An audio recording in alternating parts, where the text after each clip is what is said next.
Morning, America. We want to start with a 21st century war happening every day in this country. Our institutions are under cyber attack and our secrets are being stolen. So my question is, who's behind it and how do we fight it? Secretary Clinton, this answer goes to you.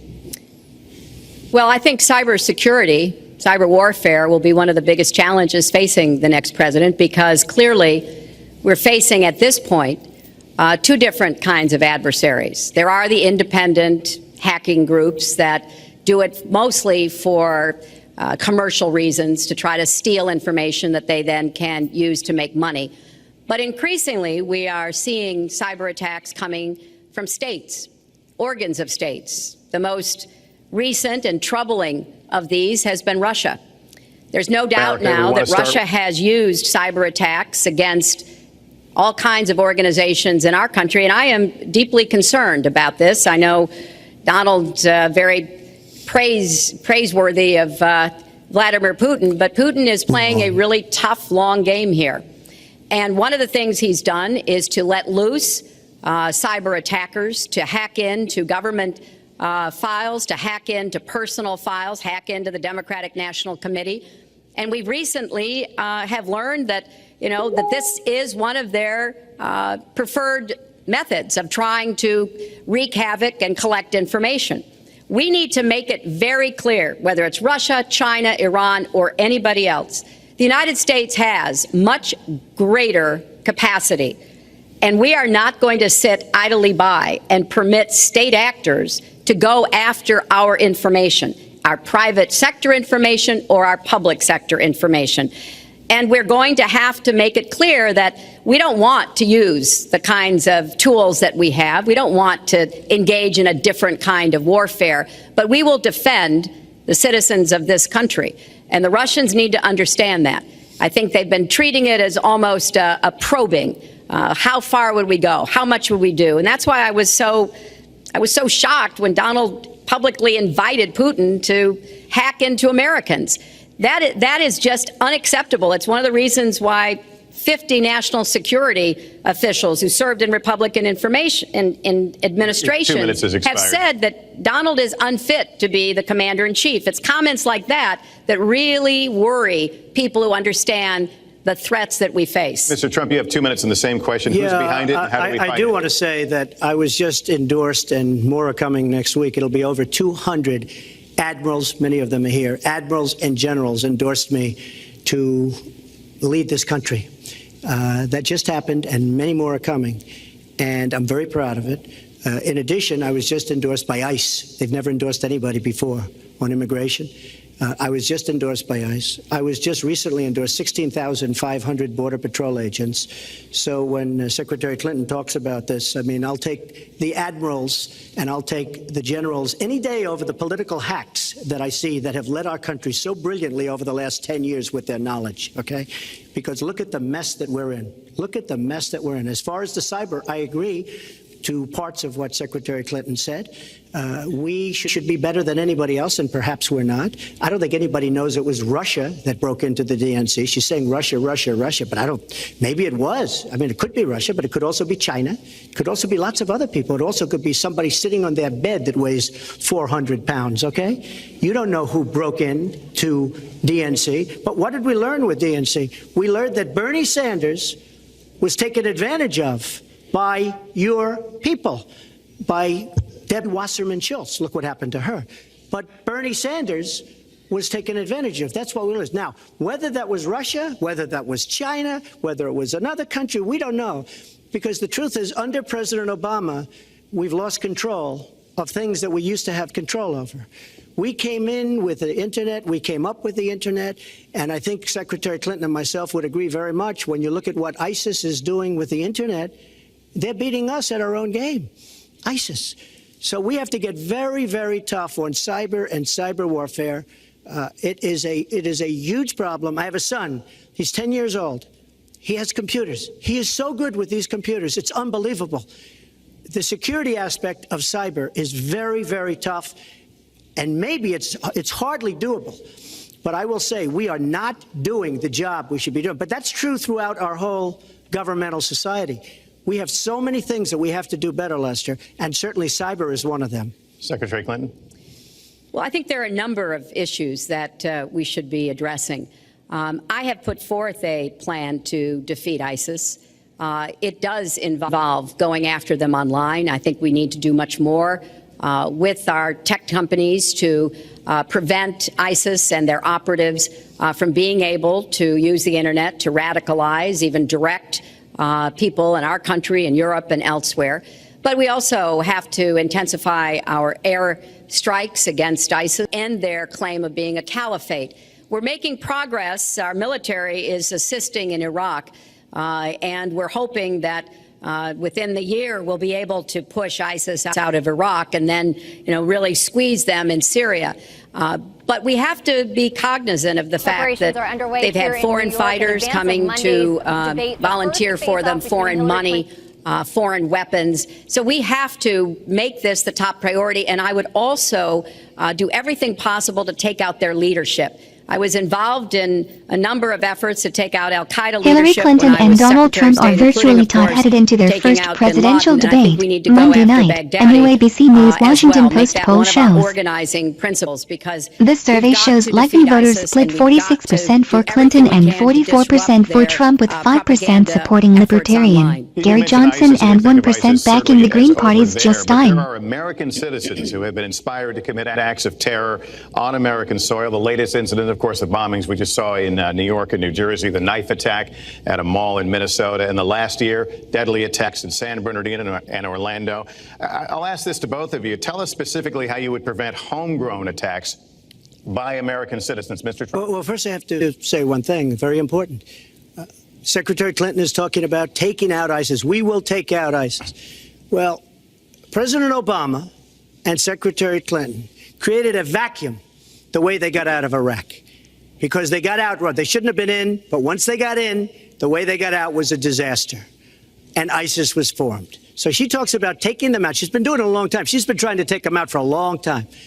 But they wouldn't have even been formed if they left some troops behind, like 10,000 or maybe something more than that. And then you wouldn't have had them. Or, as I've been saying for a long time, and I think you'll agree because I said it to you once, had we taken the oil, and we should have taken the oil, ISIS would not have been able to form either, because the oil was their primary source of income. And now they have the oil all over the place, including the oil, a lot of the oil in Libya, which was another one of her disasters. Secretary Clinton. Well, I hope the fact checkers are turning up the volume and really working hard. Donald supported the invasion of Iraq. Wrong. That is absolutely wrong. Proved over and over again. Wrong. He actually advocated for the actions we took in Libya and urged that Gaddafi be taken out after actually doing some business with him one time. But the larger point, he says this constantly, is George W. Bush made the agreement about when American troops would leave Iraq, not Barack Obama. And the only way that American troops could have stayed in Iraq is to get an agreement from the then Iraqi government that would have protected our troops. And the Iraqi government would not give that. But let's talk about the question you asked, Lester. The question you asked is, what do we do here in the United States? That's the most important part of this. How do we prevent attacks? How do we protect our people? And I think we've got to have an intelligence surge where we are looking for every scrap of information. I was so proud of law enforcement in New York, in Minnesota, in New Jersey. You know, they responded so quickly, so professionally to the attacks that occurred by Rahami, and they brought him down. And they find out more information because he is still alive, which may prove to be an intelligent bet. So we've got to do everything we can to vacuum up intelligence from Europe, from the Middle East. That means we've got to work more closely with our allies. And that's something that Donald has been very dismissive of. We're working with NATO, the longest military alliance in the history of the world, to really turn our attention to terrorism. We're working with our friends in the Middle East, many of which, as you know, are Muslim majority nations Donald has consistently insulted Muslims abroad, Muslims at home, when we need to be cooperating with Muslim nations and with the American Muslim community. They're on the front lines. They can provide information to us that we might not get anywhere else. They need to have close working cooperation with law enforcement in these communities, not be alienated and pushed away, as some of Donald's rhetoric, unfortunately, has led to. Mr. Well, I'd have to respond. Please respond. The secretary said very strongly about working with. We've been working with them for many years. And we have the greatest mess anyone's ever seen. You look at the Middle East, it's a total mess.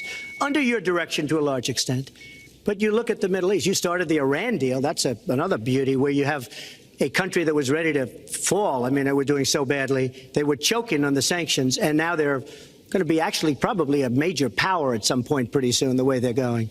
But when you look at NATO, I was asked on a major show, what do you think of NATO? And you have to understand, I'm a business person. I did really well, but I have common sense. And I said, well, I'll tell you, I haven't given lots of thought to NATO, but two things. Number one, the 28 countries of NATO, many of them aren't paying their fair share.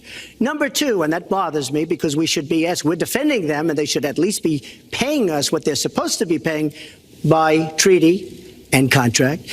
And number two, I said, and very strongly, NATO could be obsolete because, and I was very strong on this, and it was actually covered very accurately in the New York Times, which is unusual for the New York Times, to be honest. But I said, they do not focus on terror.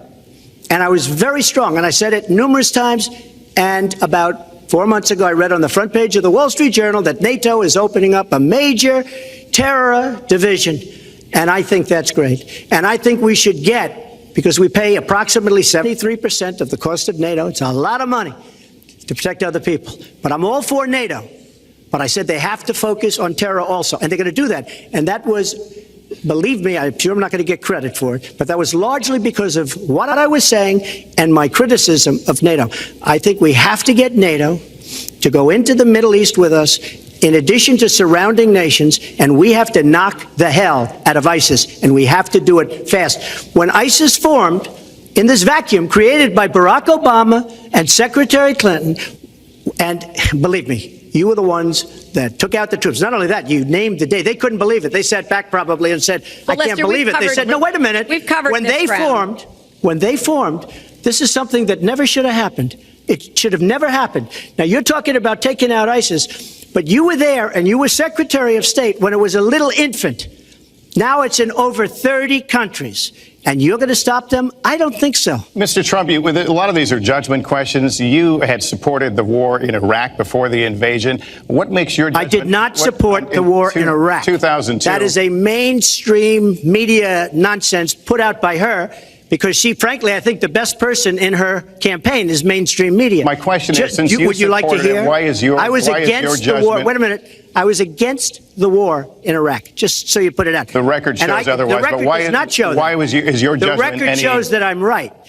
When I did an interview with Howard Stern, very lightly, first time anyone's asked me that, I said, very lightly, I don't know, maybe, who knows, essentially. I then did an interview with Neil Cavuto. We talked about the economy is more important. I then spoke to Sean Hannity, which everybody refuses to call Sean Hannity. I had numerous conversations with Sean Hannity at Fox, and Sean Hannity said, and he called me the other day, and I spoke to him about it. He said, you were totally against the war, because he was for the war. Why is your judgment better than... And that was before the war started. Sean Hannity said very strongly to me and other people, he's willing to say, but nobody wants to call him, I was against the war. He said, you used to have fights with me because Sean was in favor of the war. And I understand that side also, not very much, because we should have never been there.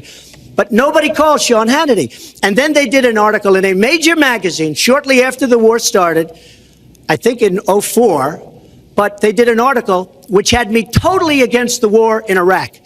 And one of your compatriots said, you know, whether it was before or right after, Trump was definitely, because if you read this article, there's no doubt. But if somebody, and I'll ask the press, if somebody would call up Sean Hannity, this was before the war started, he and I used to have arguments about the war. I said it's a terrible and a stupid thing. It's going to destabilize the Middle East, and that's exactly what it's done. It's been a disaster. My reference was to what you had said in 2002, and my question was, why is your judgment any different than Mrs. Clinton? Well, I have much better judgment than she does. There's no question about that. I also have a much better temperament than she has. You know, I have a much better. She spent, let me tell you, she spent hundreds of millions of dollars on an advertising. You know, they get Madison Avenue into a room, they put in temperament. Let's go after. I think my strongest asset, maybe by far, is my temperament. I have a winning temperament. I know how to win. She does not know how to win. Wait, the AFL-CIO the other day, behind the blue screen, I don't know who you were talking to, Secretary Clinton, but you were totally out of control. I said, there's a person with a temperament that's got a problem. Secretary Clinton. Woo, okay. Let's talk about two important issues that were briefly mentioned by Donald. First, NATO. You know, NATO as a military alliance has something called Article 5, and basically it says this: an attack on one is an attack on all. And do you know the only time it's ever been invoked? After 9/11, when the 28 nations of NATO said that they would go to Afghanistan with us to fight terrorism, something that they still are doing by our side. With respect to Iran, when I became Secretary of State, Iran was weeks away from having enough nuclear material to form a bomb. They had mastered the nuclear fuel cycle under the Bush administration. They had built covert facilities. They had stocked them with centrifuges that were whirling away. And we had sanctioned them. I voted for every sanction against Iran when I was in the Senate, but it wasn't enough. So I spent a year and a half putting together a coalition that included Russia and China to impose the toughest sanctions on Iran. And we did drive them to the negotiating table. And my successor, John Kerry, and President Obama got a deal that put a lid on Iran's nuclear program without firing a single shot. That's diplomacy. That's coalition building. That's working with other nations. The other day, I saw Donald saying that there were some Iranian sailors on a ship in the waters off of Iran, and they were taunting American sailors who were on a nearby ship. He said, you know, if they taunted our sailors, I'd blow them out of the water and start another war. That's not good judgment. That is not the right temperament to be commander-in-chief, to be taunted. And the worst part of what we've heard Donald say has been about nuclear weapons. He has said repeatedly that he didn't care if other nations got nuclear weapons, Japan, South Korea, even Saudi Arabia. It has been the policy of the United States, Democrats and Republicans, to do everything we could to reduce the proliferation of nuclear weapons. He even said, well, you know, if there were a nuclear war in the East Asia, well, you know, that's fine. You know, have a good time, folks. And in fact, his cavalier attitude about nuclear weapons is so deeply troubling. That is the #1 threat we face in the world, and it becomes particularly threatening if terrorists ever get their hands on any nuclear material.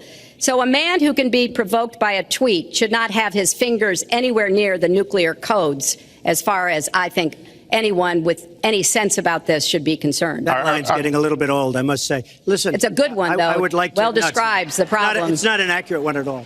It's not an accurate one. So I just want to give a lot of things, and just to respond, I agree with her on one thing. The single greatest problem the world has is nuclear armament, nuclear weapons. Not global warming like you think and your president thinks. Nuclear is the single greatest threat.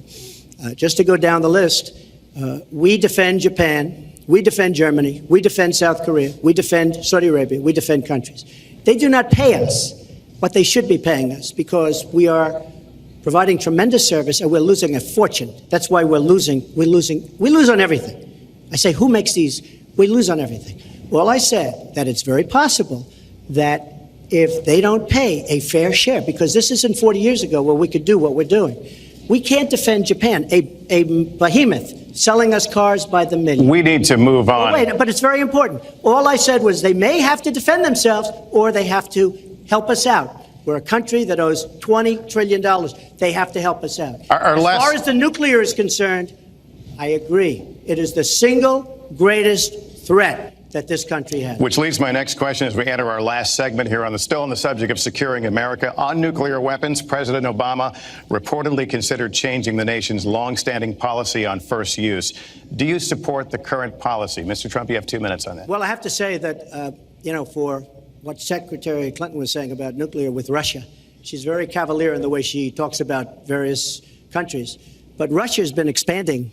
They have a much newer capability than we do. We have not been updating from the new standpoint. I looked the other night, I was seeing B-52s. They're old enough that your father, your grandfather could be flying them. We are not keeping up with other countries. I would like everybody to end it, just get rid of it. But I would certainly not do first strike. I think that once the nuclear alternative happens, it's over. At the same time, we have to be prepared. I can't take anything off the table because you look at some of these countries, you look at North Korea, we're doing nothing there. China should solve that problem for us. China should go into North Korea. China is totally powerful as it relates to North Korea. And by the way, another one powerful is the worst deal I think I've ever seen negotiated that you started is the Iran deal. Iran is one of their biggest trading partners. Iran has power over North Korea. And when they made that horrible deal with Iran, they should have included the fact that they do something with respect to North Korea. And they should have done something with respect to Yemen and all these other places. And when asked to Secretary Kerry, why didn't you do that? Why didn't you add other things into the deal? One of the great giveaways of all time, including $400 million in cash.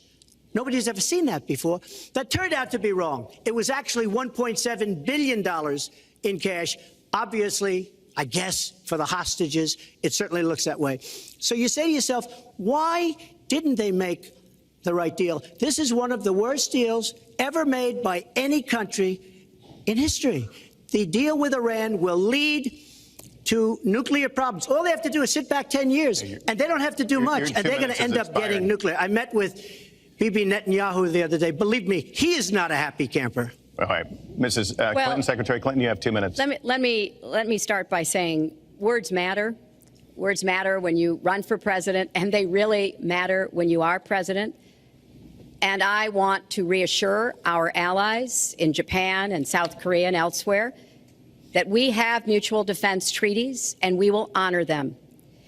It is essential that America's word be good. And so I know that this campaign has caused some questioning and some worries on the part of many leaders across the globe. I've talked with a number of them.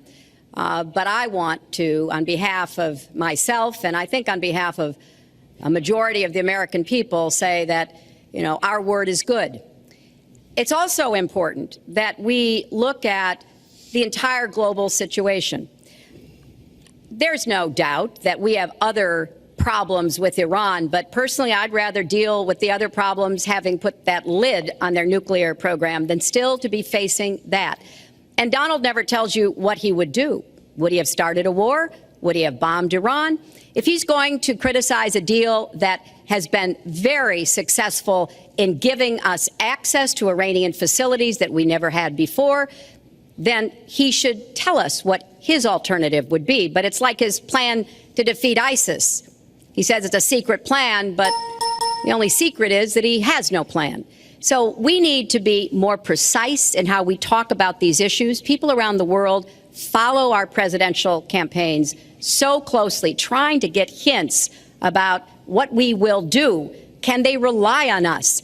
Are we going to lead the world with strength and in accordance with our values? That's what I intend to do. I intend to be a leader of our country that people can count on, both here at home and around the world, to make decisions that will further peace and prosperity, but also stand up to bullies, whether they're abroad or at home. We cannot let those who would try to destabilize the world, to interfere with American interests and security, to be given any opportunities at all. Is expired. Let's do one thing I'd like to say. Very quickly. I will go very quickly, but I will tell you that Hillary will tell you to go to her website and read all about how to defeat ISIS, which she could have defeated by never having it get going in the first place. Right now, it's getting tougher and tougher to defeat them because they're in more and more places, more and more states, more and more nations. Mr. Trump. And it's a big problem. And as far as Japan is concerned, I want to help all of our allies. But we are losing billions and billions of dollars. We cannot be the policeman of the world. We cannot protect countries all over the world where they're not paying us what we need. We have just a few final questions. She doesn't say that because she's got no business ability. We need heart. We need a lot of things. But you have to have some basic ability. And sadly, she doesn't have that. All of the things that she's talking about could have been taken care of during the last 10 years, let's say, while she had great power. But they weren't taken care of. And if she ever wins this race, they won't be taken care of. Mr. Trump, this year, Secretary Clinton became the first woman nominated for president by a major party. Earlier this month, you said she doesn't have, quote, a presidential look. She's standing here right now. What did you mean by that? She doesn't have the look. She doesn't have the stamina. I said she doesn't have the stamina. And I don't believe she does have the stamina. To be president of this country, you need tremendous stamina. The quote was, I just don't think she has a presidential look. Wait a minute, Leslie, you asked me a question. Did you ask me a question? You have to be able to negotiate our trade deals. You have to be able to negotiate, that's right, with Japan, with Saudi Arabia. I mean, can you imagine when we're defending Saudi Arabia and with all of the money they have, we're defending them and they're not paying? All you have to do is speak to them. Wait, you have so many different things you have to be able to do, and I don't believe that Hillary has the stamina. Let's let her respond. Well, as soon as he travels to 112 countries and negotiates a peace deal, a ceasefire, a release of dissidents, an opening of new opportunities in nations around the world, or even spends 11 hours testifying in front of a congressional committee, he can talk to me about stamina. The world, let me tell you, Hillary has experience, but it's bad experience. We have made so many bad deals during the last, so she's got experience, that I agree, but it's bad experience. Whether it's the Iran deal that you're so in love with, where we gave them $150 billion back, whether it's the Iran deal, whether it's anything you can name, you almost can't name a good deal. I agree. She's got experience, but it's bad experience. And this country can't afford to have another 4 years of that kind of experience. We are at the final question. One thing, Lester, is, he tried to switch from looks to stamina. But this is a man who has called women pigs, slobs, and dogs. And someone who has said pregnancy is an inconvenience to employers, who has said women don't deserve equal pay unless they do as good a job as men. And one of the worst things he said was about a woman in a beauty contest. He loves beauty contests, supporting them and hanging around them. And he called this woman Miss Piggy. Then he called her Miss Housekeeping because she was Latina. Donald, she has a name. Where did you find her name is Alicia Machado. Where did you find and her? she has become a U.S. citizen, and you can bet she's going to vote this November. Okay, good. Let me just tell you. Mr. Trump, we'll take 10 seconds, and then we're going to have a final question. Hillary is hitting me with tremendous commercials. Some of it said in entertainment. Some of it said somebody who's been very vicious to me, Rosie O'Donnell. I said very tough things to her, and I think everybody would agree that she deserves it, and nobody feels sorry for her. But you want to know the truth? I was going to say something extremely rough to Hillary, to her family, and I said to myself, I can't do it. I just can't do it. It's inappropriate. It's not nice. But she spent hundreds of millions of dollars on negative ads on me, many of which are absolutely untrue. They're untrue and they're misrepresentations. And I will tell you this, Lester, it's not nice, and I don't deserve that. But it's certainly not a nice thing that she's done. It's hundreds of millions of ads, and the only gratifying thing is I saw the polls come in today, and with all of that money, over $200 million is spent, and I'm either winning or tied, and I've spent practically nothing. One of you will not win this election. So my final question to you tonight, are you willing to accept the outcome as the will of the voters? Secretary Clinton? Well, I support our democracy. And sometimes you win, sometimes you lose. But I certainly will support the outcome of this election. And I know Donald's trying very hard to plant doubts about it, but I hope the people out there understand this election's really up to you. It's not about us so much as it is about you and your families and the kind of country and future you want. So I sure hope you will get out and vote as though your future depended on it, because I think it does. Mr. Trump, very quickly, the same question. Will you accept the outcome as the will of the voters? I want to make America great again. We are a nation that is seriously troubled. We're losing our jobs. People are pouring into our country. The other day, we were deporting 800 people, and perhaps they passed the wrong button, they pressed the wrong button, or perhaps, worse than that, it was corruption. But these people that we were going to deport for good reason ended up becoming citizens. And it was 800, and now it turns out it might be 1,800, and they don't even know. Will you accept Look, the outcome here's of the the story. election? I want to make America great again. I'm going to be able to do it. I don't believe Hillary will. The answer is, if she wins, I will absolutely support her. All right. Well, that is going to do it for us. That concludes our debate for this evening. A spirited one. We covered a lot of ground. Not everything, as I suspected we would. The next presidential debates are scheduled for October 9th at Washington University in St. Louis and October 19th at the University of Nevada, Las Vegas. The conversation will continue.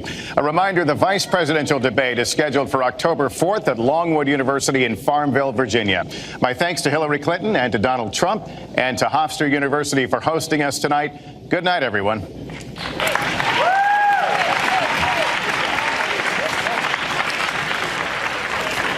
First presidential debate of this campaign season is in the record books. Hillary Clinton, Donald Trump taking questions for over 90 minutes. It went a little bit long.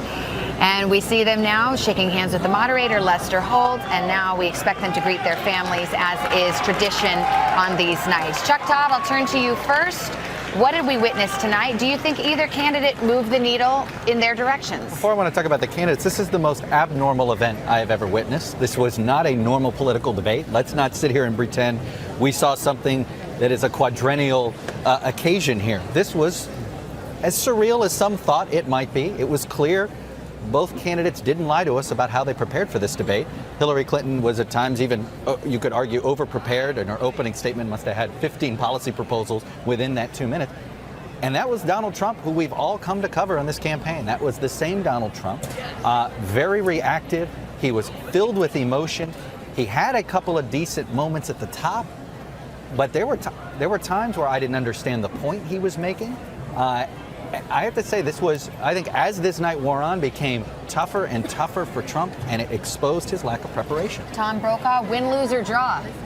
Well, I think it's settled on points. That was not a knockout evening, and people are going to be at home adding up the points. And I think that Hillary's composure and her mastery of the detail was consistent throughout, and she was pleasant throughout. Not only the audience, but even when she turned to Donald Trump. Donald Trump started in a more organized fashion than we've seen in the past, but then he resorted to the kind of bombast that he's used now.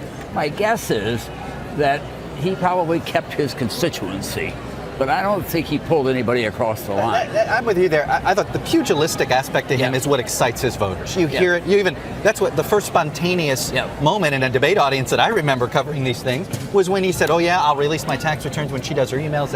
So the pugilism of him is an appeal there. But boy, when it came to the birther question, when it came to some questions about women, he did not do anything to help him add to his support totals. I don't know how suburban Republicans who have had doubts about him going into this debate, I don't know what he did to somehow win them over. I think that there was one moment that was in which they were both playing to the constituencies. She was not critical at all of black and black crime. She was defending, in fact, the black community and saying we've got to have reform in the criminal justice system, which we do. There's no question about that. But there are a lot of people who are very troubled about black and black crime. He went completely for the police piece of it. And so they were dividing up the black constituencies and playing to their people at that point. As we talk here, we're looking at pictures. President Bill Clinton, who was in the hall tonight, not his normal course of action in a debate. Usually when you see a president in the hall at one of these things, they're running for re-election, but there he was. I want to bring in Nicole Wallace, who of course is our analyst and has of course been a veteran of the Republican campaigns past. Nicole, as I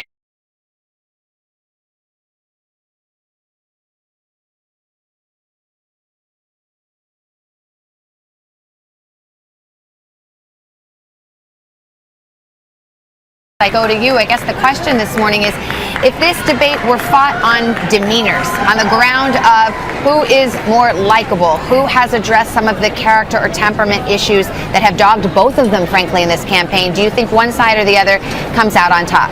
Well, listen, the expectations for Hillary Clinton couldn't have been higher, and she met those expectations tonight. But I think that we would be incorrect to think that what we saw is what everyone else saw. What the voters have told us time and time again is that with Donald Trump, they hold him to a different standard. I remember in the Republican primary after the South Carolina debate, a lot of people watched that and thought that he would be out of the race within days. He blamed 9/11 on George W. Bush. It was really a calamitous performance. Not only did he win South Carolina, but he won that state running away. It was the end of Jeb Bush's candidacy. So these debate performances from Donald Trump are not always experienced by voters the way political veterans and political operatives like me see them. So I agree with Chuck Todd that it was surreal, but I think he probably connected on the question of trade.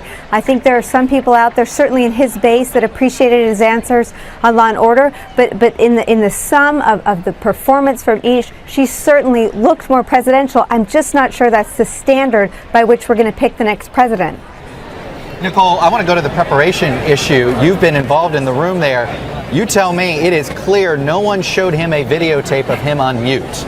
Because during the split screens, boy, I think if he had seen himself in a reaction shots, he might have changed his demeanor.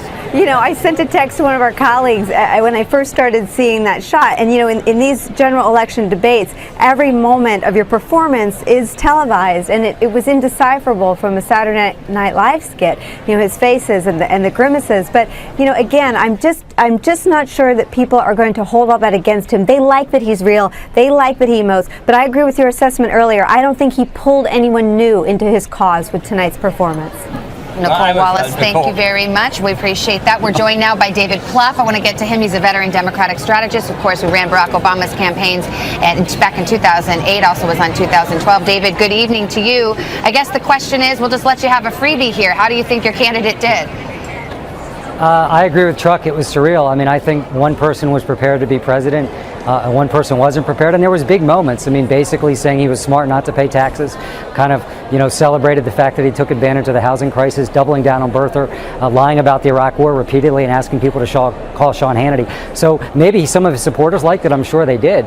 But he's losing in this election. He needs to gain support, and I don't think he did anything to do that. And I think Hillary Clinton was very strong, composed, tough when she needed to be, and I think she probably connected with a lot of undecided voters out there. David, don't you think that Trump scored some points on this issue of trade, and also the fact that Hillary Clinton has been at this for quite a long time? She talks about how she wants to solve problems. She's had those opportunities and hasn't seized on them. Did he score some points there?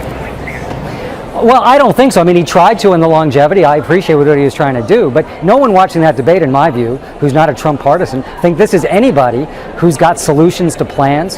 It was a lot of, so almost unhinged and unmoored, particularly as the debate went on. He seemed to really struggle as the debate went on. You know, he talked about his temperament, and I think anybody watching the end of that debate would raise questions there. So trade's an important debate. There's no question about that. I think she did a good job of explaining how she approaches trade. But again, I think somebody looking at this debate who's not sure if they're going to vote for Trump or Clinton, I don't think Trump gave them anything. And so I think it was a pretty dominating performance, very lopsided if you ask me. And I've been through a few of these, been on the right side of them and the wrong side of them, but I think this was a very lopsided win for Hillary Clinton.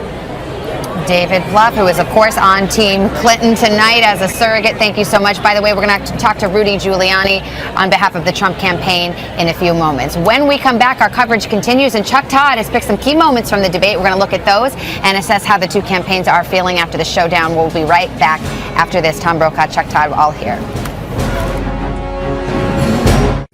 Under my plan, I'll be reducing taxes tremendously, from 35% to 15% for companies, small and big businesses. That's going to be a job creator like we haven't seen since Ronald Reagan. It's going to be a beautiful thing to watch. Companies will come, they will build, they will expand, new companies will start, and I look very, very much forward to doing it. We have to renegotiate our trade deals, and we have to stop these countries from stealing our companies and our jobs. Secretary Clinton, would you like to respond? Well, I think that trade is an important issue. Of course, we are 5% of the world's population. We have to trade with the other 95%. And we need to have smart, fair trade deals.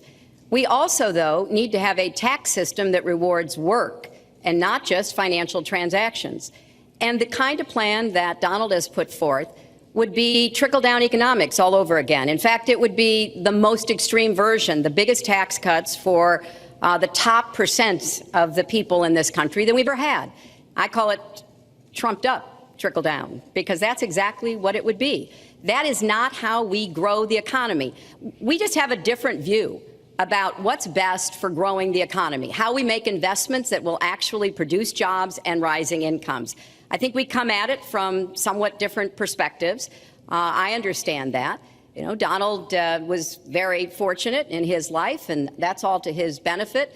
He started his business with $14 million borrowed from his father, and he really believes that the more you help wealthy people, the better off we'll be, and that everything will work out from there. I don't buy that. I saw Donald saying that there were some Iranian sailors on a ship in the waters off of Iran, and they were taunting American sailors who were on a nearby ship. He said, you know, if they taunted our sailors, I'd blow them out of the water and start another war. That's not good judgment. That is not the right temperament to be commander-in-chief, to be taunted. And the worst part of what we've heard Donald say has been about nuclear weapons. He has said repeatedly that he didn't care if other nations got nuclear weapons, Japan, South Korea, even Saudi Arabia. It has been the policy of the United States, Democrats and Republicans, to do everything we could to reduce the proliferation of nuclear weapons. He even said, well, you know, if there were a nuclear war in East Asia, well, you know, that's fine. You know, have a good time, folks. They're spinning. The correspondents are there. Let's get right to them. Katie Tour, who has covered the Trump campaign from the beginning. Katie, good evening. What are you hearing back there? Well, the Donald Trump campaign wanted him to come out and be presidential. They wanted him to not fall for any attacks with Hillary Clinton, to not hit back at her unnecessarily. They were going for moderate Republicans. They were going for women. Those are the folks that they need to win over this election to add to his base of support, to get him past that 40% mark. Did he get those folks today? It does not seem like he is going to break ground with them. Donald Trump fell for a lot of Hillary Clinton's traps, if you will. He interrupted her repeatedly. He didn't act as presidential as the campaign had hoped he would earlier on. In all, though, Savannah, we saw the Donald Trump we saw during the primary season, not the presidential Donald Trump that the campaign was hoping for. All right, Katie Tour, thank you so much. Let's go to Andrea Mitchell. Andrea, tell us how the Clinton campaign right now, what are they spinning? What are the one or two moments they hope is going to be the moments that are remembered the most?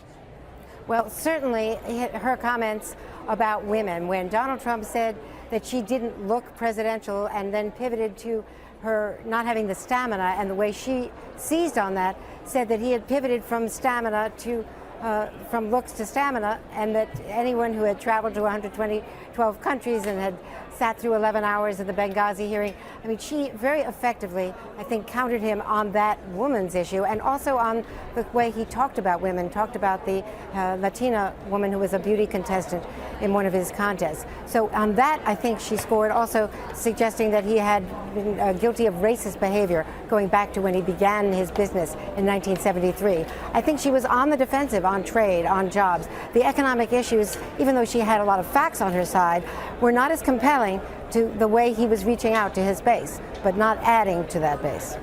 All right, Andrea, I will let you go back into the spin room as they spin around. And Hallie Jackson is there, too. And Hallie, I'm sure you were looking at your iPhone or BlackBerry at the same time you were watching this debate. What's the conversation on social media? What are the moments that are really standing out? And some activity here, Savannah, before we get to these moments. Donald Trump, his campaign manager, Kellyanne Conway, coming out into the spin room now. I'm going to keep an ear on them and also talk to you. I think what you're seeing, Mr. Trump, we're live on NBC Network. I think what you're seeing is the Trump campaign wishing that they had had more about Benghazi, about her emails. Mr. Trump, we're live on NBC right now. Mr. Trump. Let's listen in, Savannah, right now. And my question for you is, first of all, it sounds like you admitted that you hadn't paid federal taxes and that was smart. Is that what you meant to say? No, I didn't say that at all. I mean, if they say I didn't, I mean, it doesn't matter. I will say this. I hate the way our government spends our taxes because they are wasting our money. They don't know what they're doing. They're running it so poorly. Whether it's spent in Iraq or wherever they're spending it, they are wasting our money. So I do hate the way our government spends our money. Mr. Trump, that birther moment got a lot of attention, Mr. Trump. Do you say what you said? Well, why don't you speak to Wolf Blitzer, because I got to see that on Wolf Blitzer. But in terms of just, she was explaining what happened because she was there. Why don't you and she said that what she fired a volunteer for was in trafficking, in saying that he was a Muslim, not about birther. So why don't you do this? Why don't you see the reporter from McClatchy? Why don't you speak to Sidney Blumenthal, because he's never going to tell you the truth. But why don't you also just take a quick look at what she actually said to Wolf Blitzer? So will you apologize for that birther pass, Mr. Trump? That was a moment. No, I was very proud of the fact that I was able to get him put up his birth certificate, and Hillary Clinton failed because she can't bring it home. I mean, she just can't bring it home. And she'll fail with jobs, and she'll fail all the way along the line. And I think we proved that tonight. She failed with getting him to do it. I got him to do it, so I'm very proud of Will that. you accept the outcome of this election, Mr. Trump? You never answered that question. Say it. Will you accept the outcome of the election? Oh, yes, absolutely, I will. Mr. Trump, all right, Savannah, that was a live look at Donald Trump walking through the spin room, his campaign manager, Kellyanne Conway, behind him. Trump talking a little bit about some of the moments tonight, particularly that birther moment. Republican operatives texting me tonight, one calling it devastating. We will see how this plays out with those crucial undecided voters. Savannah? Hallie Jackson, thank you so much. Who needs surrogates when you have the candidate himself? Chuck, you mentioned this night was surreal. Have you ever seen a presidential candidate actually go into the spin room and do his own spin? No, but he is different, and he is a creature of the media. Notice how he name drops members of the media so easily, whether it was Sean Hannity or Wolf Blitzer. I think there was a few networks left out. I mean, my gosh, he does do that. But can we just... There was a big loser tonight, and I think it was the American public for this reason. They spent almost, I would say, 75 minutes talking about themselves, talking about defending themselves or going after each other. I have to say, this wasn't... Early on, we got a little bit of back and forth on trade, and I thought that, but there were times where they just blew past what the topic was. They got into this... I have a feeling there is going to be this frustration from voters about the lack of substance. Well, by the way, we've already seen that frustration, Tommy. People are fairly frustrated. Well, I also think that you saw frustrated Donald Trump. He was not an ebullient guy when he went into the spin room. It was, he didn't stop and say, God, I had a great evening, and did you see what you did? He just kept on trucking, and he was doing a do-over on trade and on the deficit because he didn't think he probably put that one away when he was on the stage. It's hard to know. Both of them came tonight trying to attract voters that are still sitting out there in the middle. They needed to get them to their side. It's always a guess, but my guess is that he held on to his constituency. I don't think he brought a lot of people across the line tonight because this is, I said earlier, we're going from spring training now into the season. People are looking, who's going to be the president, and is that the president that I want? And the country's deciding. We'll know more tomorrow. We'll see, and we still have a few more debates to get through. Let's take a break, and our coverage continues right after this. First of all, I agree, and a lot of people, even within my own party, want to give certain rights to people on watch lists and no-fly lists. I agree with you. When a person is on a watch list or a no-fly list, and I have the endorsement of the NRA, which I'm very proud of. These are very, very good people, and they're protecting the Second Amendment. But I think we have to look very strongly at no-fly lists and watch lists. And when people are on there, even if they shouldn't be on there, we'll help them. We'll help them legally. We'll help them get off. But I tend to agree with that quite strongly. I do want to bring up the fact that you were the one that brought up the word super predator about young black youth. And that's a term that I think was it's been horribly met, as you know. I think you've apologized for it. But I think it was a terrible thing to say. And when it comes to stop and frisk, you're talking about taking guns away. Well, I'm talking about taking guns away from gangs and people that use them.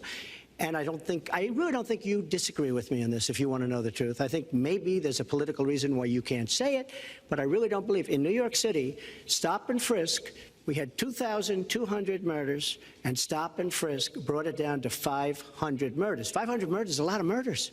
Hard to believe. 500 is like supposed to be good. But we went from 2,200 to 500, and it was continued on by Mayor Bloomberg, and it was terminated by current mayor. But stop and frisk had a tremendous impact on the safety of New York City, tremendous beyond belief. So when you say it has no impact, it really did. It had a very, very big impact. Well, it's also fair to say, if we're going to talk about mayors, that under the current mayor, crime has continued to drop, including murders. So there You're is... wrong. You're wrong. No, I'm not. Murders are up. All right, you check. New York has You'll check done it. an excellent job, and I give credit. I give credit across the board, going back to mayors, to police chiefs, because it has worked, and other communities need to come together to do what will work as well. Look, one murder is too many, but it is important that we learn about what has been effective and not go to things that sound good that really did not have the kind of impact that we would want. Who disagrees with keeping neighborhoods safe?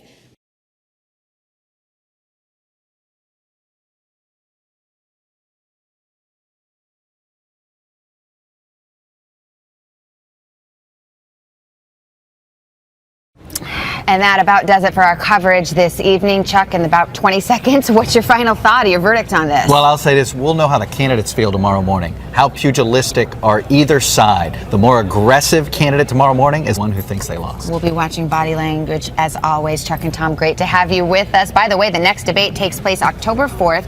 It's between vice presidential candidates Tim Kaine and Mike Pence. Our coverage of tonight's debate continues right now on MSNBC. We will have full coverage first thing in the morning on Today, a little bit later on Nightly News with Lester Holt. For Chuck Todd, Tom Brokaw, and our entire NBC News team, I'm Savannah Guthrie. We're glad you were with us tonight. Have a good evening. We'll see you tomorrow morning.